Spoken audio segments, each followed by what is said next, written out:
Hartsfield-Jackson Atlanta International Airport buzzed with the restless energy of the holiday season. Travelers surged through the main concourse, their voices a low roar over the drone of departure announcements. Overhead screens flashed gate, changes, and the scent of coffee and pretzels hung in the air. Amid the chaos, a single figure stood still, a pillar of calm in a sea of motion. Sergeant Elena Torres, a member of the 3rd U.S. Infantry Regiment, known as the Old Guard, wore her dress uniform like a vow. Her scarlet coat was pristine, white gloves spotless, and her shoes polished to a mirror shine. The Tomb Guard badge on her chest gleamed under the terminal's fluorescent lights, a symbol of a duty that went beyond the ordinary. Elena's dark eyes were fixed forward, her face composed, but beneath the crisp lines of her uniform, her heart carried a weight, heavier than the crowds around her. Today, her mission was not at Arlington National Cemetery, where she paced the precise 21 steps before the tomb of the unknown soldier. Instead, she was here, in this chaotic terminal, to escort a fallen brother home. Private First Class Marcus Reed, just 24 years old, lay in the flag-draped casket waiting on the tarmac. Marcus, with his quick smile and boundless optimism, had been more than a squad mate. He'd been a friend, a brother forged in the crucible of war, and the one who'd saved her life under a cold Eastern European sky. Now it was her turn to keep a promise. 3 days ago, the news had hit her like a shockwave. Elena had been in the barracks at Fort Myer polishing her boots for the next watch when her commanding officer called her in. The office was sparse, the air heavy with the scent of old coffee and paperwork.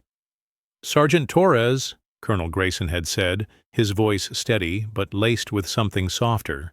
Private First Class Marcus Reed was killed in action. Classified mission, Eastern Europe. You've been selected for escort duty. Bring him home. The words had landed like stones, each one sinking deeper into her chest.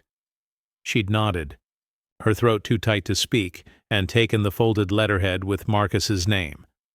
In her pocket, she carried a photograph, its edges worn from years of handling.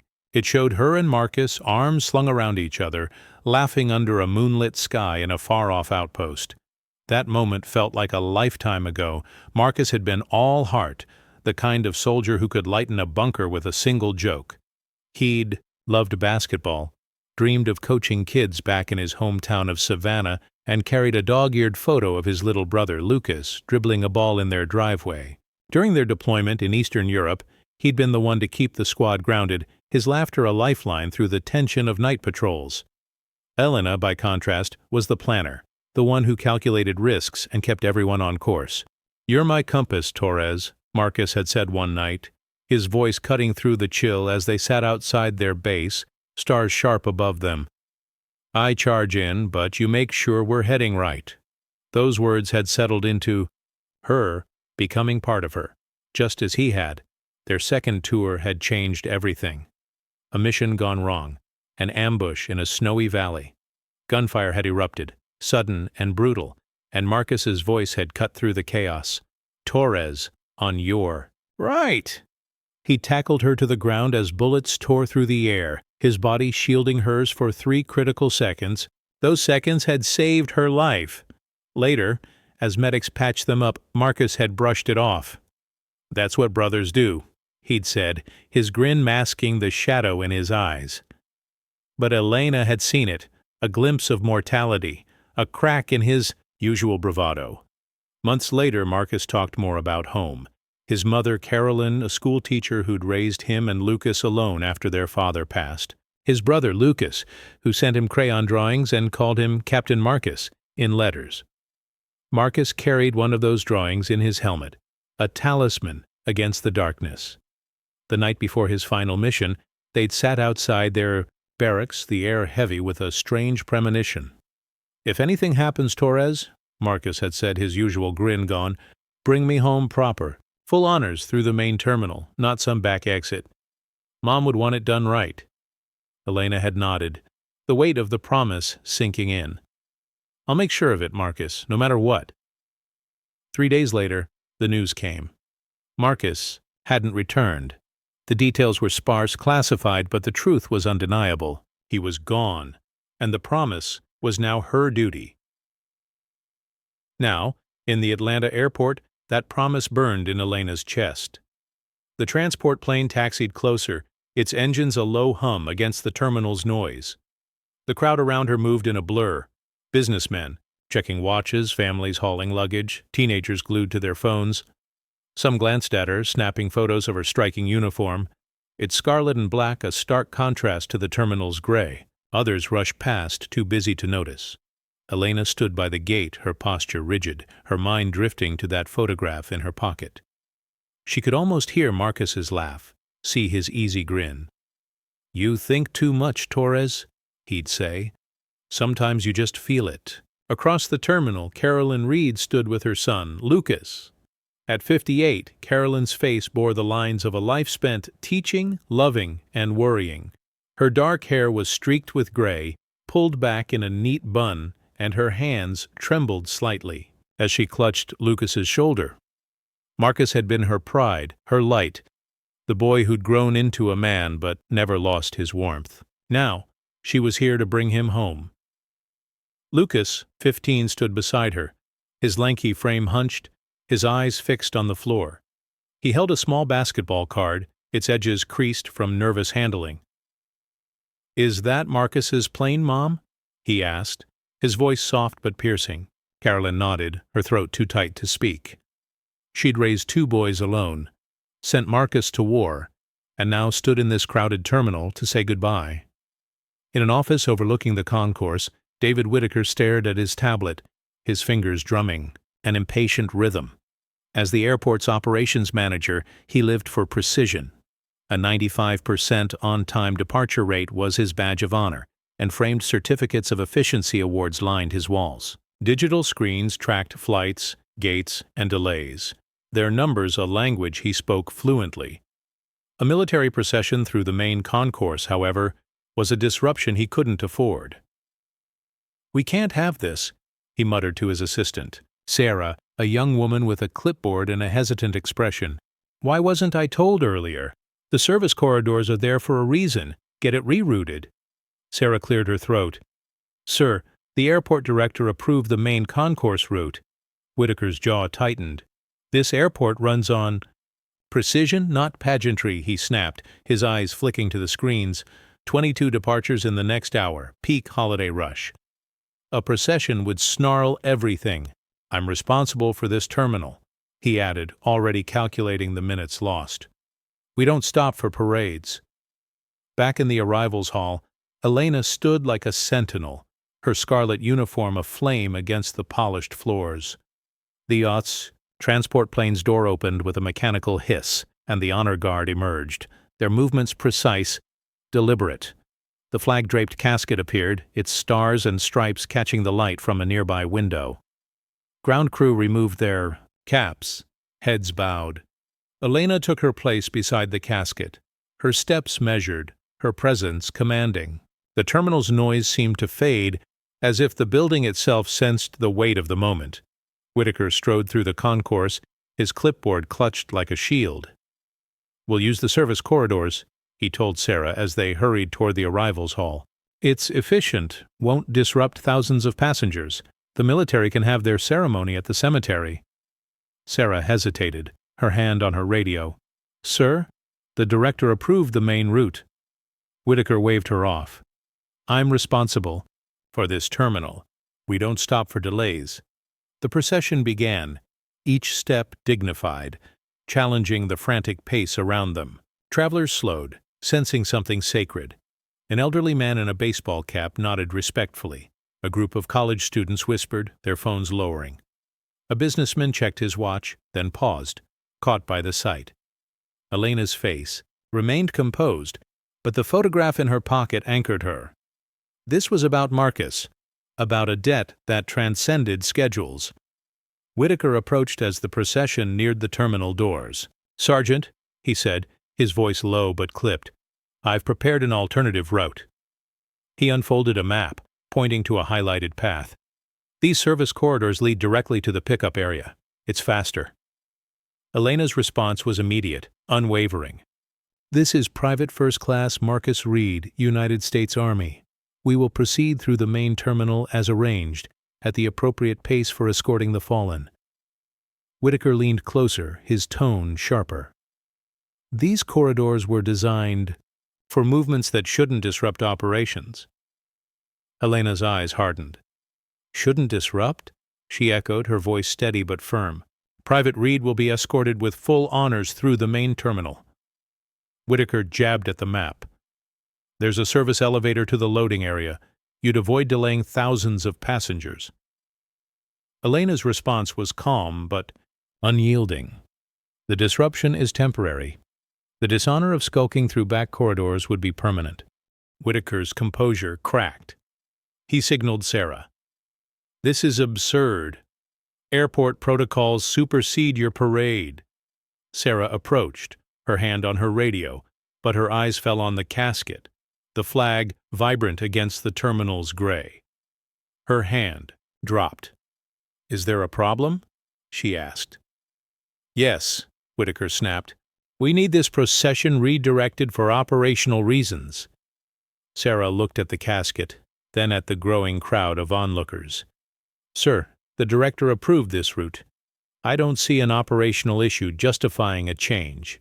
The crowd was larger now, their silence a pocket of reverence in the bustling terminal. An elderly man in a Vietnam veteran's cap, John Carter, stepped forward. I served in Nam, he said, his voice rough but clear. Lost brothers who never came home. This soldier deserves better than a back hallway. His words rippled through the crowd. A businessman pocketed his phone. A mother whispered to her curious child. A flight attendant stopped mid-stride. Carolyn Reed moved closer, Lucas clutching her hand. My Marcus, she said, her voice trembling but strong. Loved basketball. Dreamed of coaching kids. He died saving his squad. He deserves this honor. The terminal grew quieter, the weight of her words sinking in. Whitaker, undeterred, stepped forward, his hand raised to halt the procession. Sergeant, I'm ordering you to redirect. Elena's gaze didn't waver. There are regulations older than your airport, she said. They govern how we honor those who gave everything. Private Reed died serving his country, in full view of the world. He will not be hidden in death. Whitaker's hand brushed the edge of the flag, a ripple passing through the fabric. A collective gasp rolled through the crowd. Time seemed to collapse. Elena moved with fluid precision, her hand closing around Whitaker's wrist, gentle but firm. Don't touch the flag, she said, her voice barely above a whisper.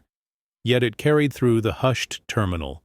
The words were a truth unyielding, rooted in centuries of military honor. Whitaker's face registered shock, then indignation.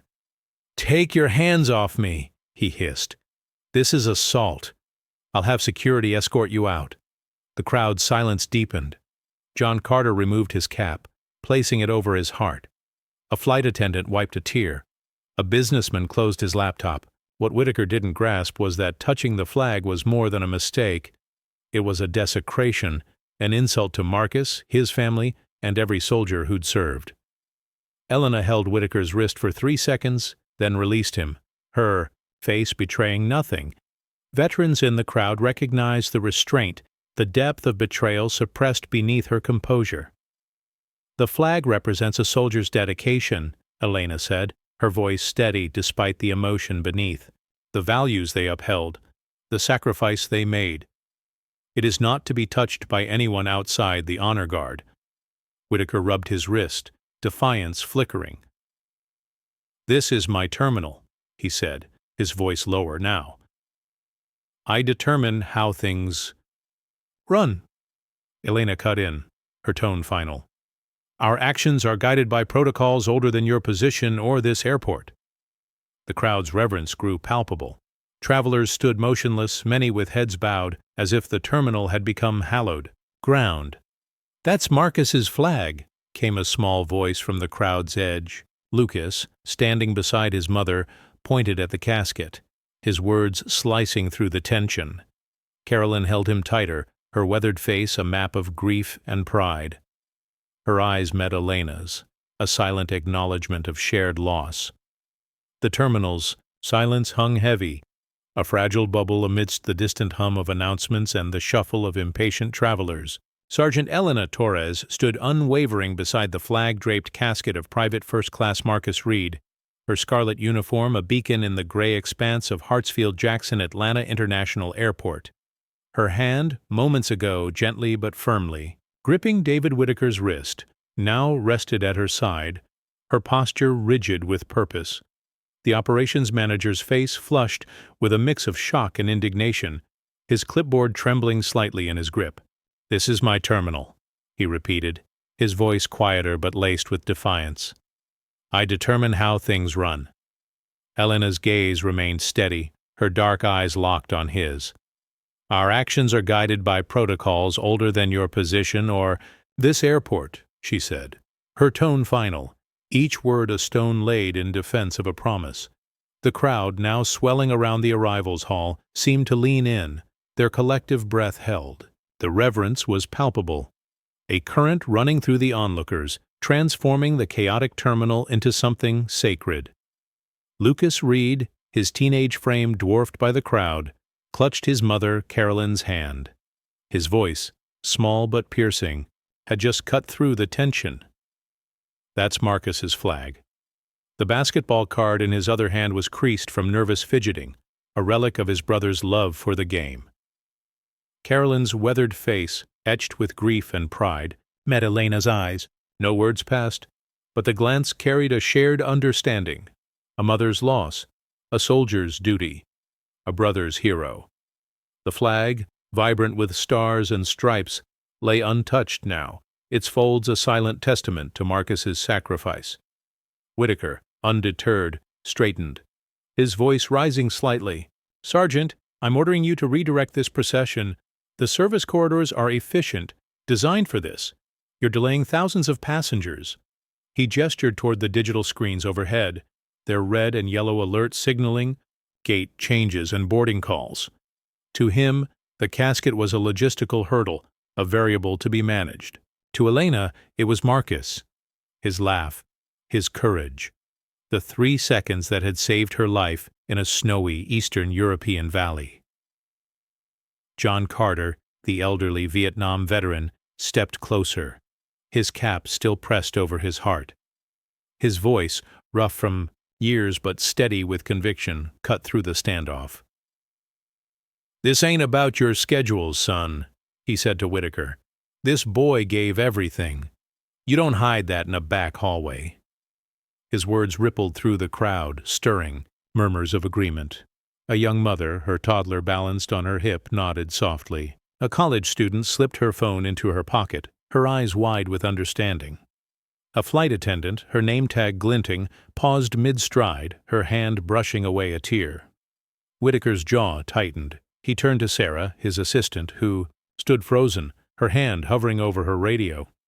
"Call security," he snapped. "We need this resolved." Sarah hesitated, her gaze flickering to the casket. The flag caught a shaft of sunlight from a nearby window, its colors vivid against the terminal's sterile gray. She lowered her hand. "Sir," she said, her voice soft but firm, "the director approved this route. I don't see an operational issue justifying a change." Whitaker's face reddened, his clipboard now a prop rather than a shield. "I'm responsible for this terminal," he said, his voice rising. "These delays cascade through the system. 19 flights in the next hour, Sarah, 19. He stepped forward, his hand twitching as if to gesture toward the casket again. The crowd's silence deepened, a collective intake of breath. Elena's posture stiffened, her white-gloved hand twitching slightly, ready to intervene again if needed. "Don't touch the flag," she'd said moments ago, and the weight of those words still hung in the air, a line no one could cross without consequence. A new voice broke the tension, calm but commanding, cutting through the terminal, like a blade. "Mr. Whitaker, step aside." Captain Michael Hayes, the airport director, approached with measured steps. His civilian suit belied his military bearing, the straight spine and deliberate stride of a retired Marine. His graying hair was cropped close, and his eyes, sharp and assessing, took in the scene. Elena and the honor guard in formation. Whitaker, standing awkwardly, the casket at the center of the standoff, and the growing crowd of travelers, their faces a mix of curiosity and reverence. Hayes's presence shifted the air. Sarah exhaled, her shoulders relaxing slightly. Whitaker turned, his defiance faltering. "Captain Hayes," he began, clutching his clipboard, "this procession is disrupting operations. I've proposed the service corridors to minimize delays." Hayes raised a hand, silencing him. His gaze settled on Elena, softening slightly. "Sergeant," he said, his voice quiet but carrying the weight of experience, "my apologies. Your procession will continue through the main terminal as planned." Whitaker's mouth opened to protest, but Hayes's raised hand stopped him again.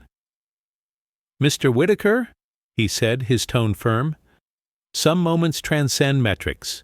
This is one of them." He understood what Whitaker couldn't, that the traditions of honoring the fallen carried a weight no efficiency report could measure. As a Marine who'd served 2 tours in Iraq, Hayes had seen caskets draped in flags, had stood at attention as brothers were laid to rest. He knew the cost of service, the unspoken bonds that tied soldiers to one another, to their families, to their country. Hayes stepped toward the terminal's intercom, his movements deliberate. He pressed the button, and his voice echoed through the vast concourse, clear and steady. "Ladies and gentlemen, may I have your attention? A fallen soldier is being escorted through our terminal today. As a sign of respect, we ask that you join us in forming a corridor of honor for his final journey home." The terminal transformed. Travelers, moments ago rushing to gates, stopped, their movements slowing as if drawn by an invisible thread. Businessmen closed laptops mid-email. Parents gathered children, whispering about sacrifice. Airport staff abandoned posts, moving to the concourse's edges. The chaotic terminal became a solemn passage, a corridor of respect forming as if by instinct. A businessman who'd complained about delays now stood with his head bowed. A teenage girl, her earbuds dangling, stood straighter, her eyes fixed on the casket. John Carter, the Vietnam veteran, raised his hand in a precise salute, his cap back on his head. Elena signaled the honor guard and the procession resumed, each step measured, dignified. The flag-draped casket moved forward, the stars and stripes a beacon through the crowd. Not a word was spoken, not a phone raised. Even the terminal's announcements seemed to hush, as if the building itself held its breath. Elena's face remained impassive, but her eyes carried a new light, an acknowledgement that her stand had awakened something powerful. Across the crowd, her gaze met Carolyn's. No words passed, none needed. In that glance was a promise kept, honor maintained, sacrifice recognized. Carolyn tightened her grip on Lucas's hand, her eyes brimming but steady. Lucas, his basketball card now tucked into his pocket, stepped forward, his lanky frame trembling slightly. "Can I?" he whispered to his mother, his voice breaking. Carolyn nodded, guiding him closer to the casket. The honor guard paused, their movements synchronized, allowing the moment. Lucas reached out, his fingers brushing the edge of the flag before stopping, as if remembering Elena's words. Instead, he pulled the basketball card from his pocket and placed it gently on the casket, its worn image of a player mid-dunk, a small tribute to his brother. "For you, Marcus," he whispered, his voice barely audible but carrying through the silence. The crowd watched, some wiping tears, others standing in silent tribute. A young mother explained softly to her toddler, "That's a hero, sweetie." A college student, her backpack slung over one shoulder, clasped her hands, her eyes wet. John Carter's salute held steady, his weathered face a map of memories from another war. The procession continued, the honor guard's steps echoing faintly on the polished floor, a rhythm that seemed to sync with the heartbeat of the terminal. Outside, the hearse waited, its black surface gleaming in the Georgia sun. The honor guard placed Marcus's casket with care, the flag still vibrant against the tarmac's gray. Carolyn and Lucas approached, Carolyn's hand steadying her son. Elena stepped forward, her movements precise, and reached into her pocket. She pulled out the worn photograph of her and Marcus, laughing under that Eastern European moon. Aichuai pressed it into Carolyn's hand. "For you," she said, her voice soft but clear. "For Lucas." Carolyn's fingers closed around the photograph, her eyes meeting Elena's. "You kept your promise, Sergeant," she said, tears brimming but not falling. "Marcus would be proud." Lucas looked at the photo, his fingers tracing his brother's grin. "He was always smiling," he said, his voice cracking, "even when things got bad." Elena nodded, her composure holding despite the ache in her chest. "He was my compass," she said, echoing Marcus's words from that long-ago night. Whitaker, his clipboard now gone, approached hesitantly, his head bowed. "Sergeant," he said, his voice barely audible, "I was wrong. I didn't understand." Elena met his eyes, her expression softening but not wavering. She nodded once, a quiet forgiveness. The hearse's doors closed, and the vehicle pulled away, carrying Marcus on his final journey to Arlington. Elena's salute held steady until it vanished from view, her posture unwavering despite the weight of the moment. The crowd began to disperse, travelers returning to their gates, their steps slower, their faces marked by something new. The businessman reopened his laptop but paused before typing. The teenage girl pulled out her phone, not to scroll but to text a friend. "Saw something today? Changed me." John Carter lingered, his cap in his hands, staring at the spot where the hearse had been. "Thank you, son," he whispered to Marcus, "to all the fallen." Elena turned back toward the terminal, her duty here complete, but her watch far from over. That night she would return to Arlington, to the tomb of the unknown soldier, where she would pace her 21 steps under a starlit sky. Each step would carry the weight of Marcus, of the promise kept, of the honor upheld. The terminal, now returning to its chaotic rhythm, seemed different, as if the moment had left an invisible mark.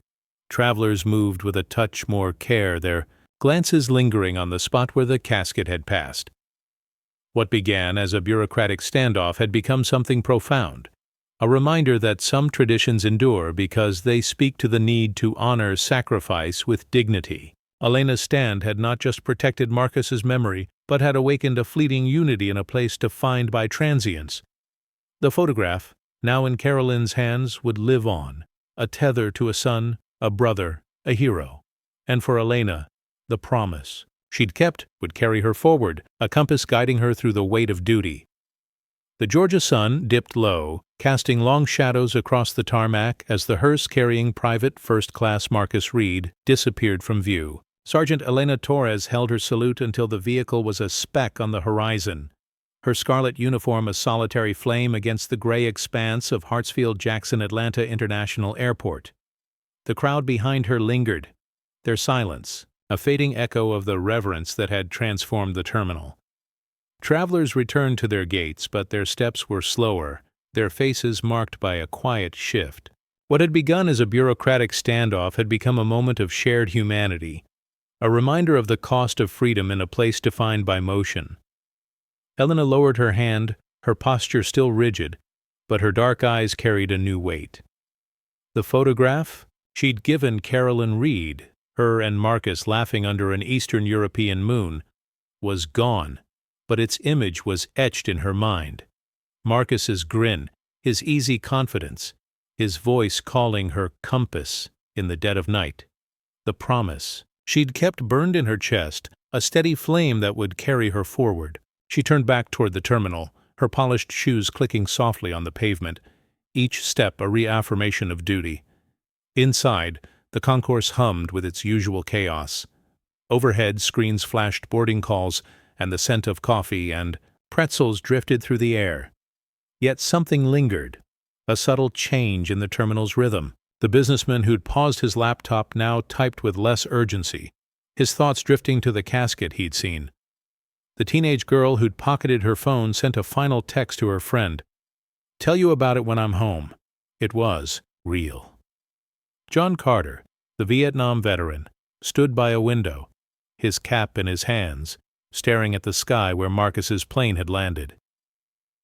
"You did good, son," he murmured, his voice rough with memory.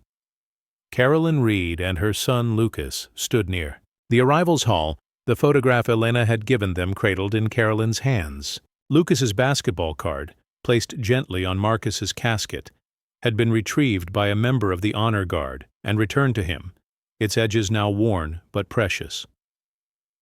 Carolyn's face, lined with grief, held a quiet strength. She'd raised Marcus, and Lucas alone poured her heart into her boys and now faced a world without her eldest. Yet the procession, the crowd's respect, Elena's stand, it had given her something to hold on to. "He'd be proud, Mom," Lucas said, his voice cracking as he looked at the photograph. "Marcus, I mean. He'd like that everyone saw him come home." Carolyn nodded, her fingers tracing Marcus's face in the photo. "He always wanted to make a difference," she said, her voice soft but steady. "Even as a boy, he'd help anyone who needed it. That's why he enlisted." She looked at Lucas, his lanky frame hunched, but his eyes bright with determination. "You're like him, you know, that heart of yours." Lucas swallowed, clutching the basketball card. "I want to be," he whispered. "For him." They moved toward the exit, Carolyn's arm around Lucas's shoulders. Outside, a family friend waited to drive them to Arlington for Marcus's burial, a journey that would take them through the night. The photograph would go with them, a talisman against the darkness, just as Marcus's crayon drawings had been for him in war. As they stepped into the evening light, Carolyn glanced back at the terminal where Elena had stood. "Thank you," she mouthed, though no one heard. The words were for Elena, for Marcus, for the crowd that had honored her son. David Whitaker, the airport's operations manager, lingered near the arrivals gate, his clipboard abandoned on a nearby counter. His earlier defiance had crumbled, replaced by a quiet shame. He'd misjudged the moment, seen only delays where others saw duty. Elena's words, "Don't touch the flag," echoed in his mind, a rebuke that cut deeper than he'd expected. Her nod of forgiveness had been a lifeline, but it didn't erase his mistake. He approached Sarah, his assistant, who was organizing paperwork at a desk. "I got it wrong," he said, his voice low. "All of it." Sarah looked up, her expression softening. "You didn't know," she said, "but you saw it in the end. That's what matters." Whitaker nodded, though the weight of his error lingered. He glanced at the concourse, where travelers moved with a touch more care, their glances lingering on the spot where the casket had passed. "Make sure the director knows," he said. "No more service corridors for this, not ever." Sarah smiled faintly, jotting a note. "Already done, sir." Captain Michael Hayes, the airport director, stood in his office overlooking the concourse. As a retired Marine, he'd seen his share of loss, stood at attention for fallen brothers, and carried the weight of command. Today's standoff had stirred memories of his own service, of caskets draped in flags, of promises kept across deserts and oceans. He'd overruled Whitaker not out of anger, but out of understanding. Some moments demanded more than efficiency. He picked up the phone, drafting a memo to his staff. Effective immediately, all military processions for fallen service members will proceed through the main concourse with full honors. He paused, then added, "This is non-negotiable." Below, the terminal pulsed with life, but the corridor of honor had left its mark. A young mother, her toddler now asleep in a stroller, wrote a note on her phone. "Tell Dad about the soldier. He'd want to know." A college student waiting at her gate sketched the scene in a notebook, the flag-draped casket vivid in her mind. John Carter boarded his flight to Chicago, his thoughts on the brothers he'd lost in Vietnam and the one he'd honored today. "Rest easy, Marcus," he whispered as the plane taxied away. Elena, her duties at the airport complete, boarded a military transport to Washington, D.C. The flight was quiet, the hum of the engines a steady backdrop to her thoughts. She leaned, back in her seat, her uniform still pristine despite the day's wait. In her mind she saw Marcus, his laugh, his courage, the 3 seconds that had saved her life. "You're my compass, Torres," he'd said, and now she carried that role forward, guiding his memory home. The promise she'd kept was more than a task. It was a tether to the man who'd been her brother, her shield, her light. Arlington National Cemetery greeted her with the stillness of dusk. The white headstones stretched across the rolling hills, a silent testament to sacrifice. Elena changed into her ceremonial uniform, the scarlet and black a vow renewed. Under a starlit sky, she took her place at the tomb of the unknown soldier, her steps precise, her heart steady. 21 steps, a pause, a turn, then 21 steps again. The rhythm was eternal, a pulse that connected her to Marcus, to every soldier who'd given everything. As she paced, the wind carried the weight of her duty, whispering through the trees. She thought of Carolyn and Lucas, now on their way to Arlington for Marcus's burial. The photograph she'd given them would be there, a piece of Marcus's light preserved. She thought of the crowd at the airport, their faces transformed by a moment of unity. The businessman, the teenager, the veteran, they'd carry Marcus's story with them, a ripple spreading beyond the terminal's walls. Elena's watch ended at midnight, another guard taking her place. She stepped away, her shoes silent on the stone, and stood before the tomb. The marble gleamed under the stars, its inscription a quiet command. Here rests in honored glory an American soldier known but to God. She saluted, her hand steady, and whispered, "For you, Marcus." The words were simple, but they carried the weight of a promise kept, a debt repaid, a brother honored. Back in Georgia, Carolyn and Lucas arrived at a small motel near Arlington, their journey nearly complete. Lucas clutched the basketball card, its image of a player mid-dunk a reminder of Marcus's dreams. Carolyn tucked the photograph into her purse, its edges worn but its meaning clear. "We'll see him tomorrow," she said, her voice soft. Lucas nodded, his eyes on the stars outside their window. "He's still with us, right?" he asked. Carolyn smiled, her hand on his shoulder. "Always." The next morning, Marcus's burial at Arlington was quiet, attended by family, a few squad mates, and Elena, who stood at attention as the honor guard folded the flag. Carolyn accepted it, her hands trembling but strong, and Lucas placed the basketball card on the casket, a final tribute. The crowd from the airport wasn't there, but their respect lingered, carried in the stories they'd share, the moments they'd remember. Elena returned to her duties, her watch at the tomb a steady rhythm in a world that rushed forward. Each step she took was for Marcus, for the unknown soldiers, for the promises that outlasted time. The terminal standoff, the corridor of honor, the photograph, they were part of her now, a compass guiding her through the weight of duty. In a world that often forgot, she stood still, honoring those who gave everything. The story of Marcus, read of a crowded airport in Atlanta, of a photograph and a promise, lived on.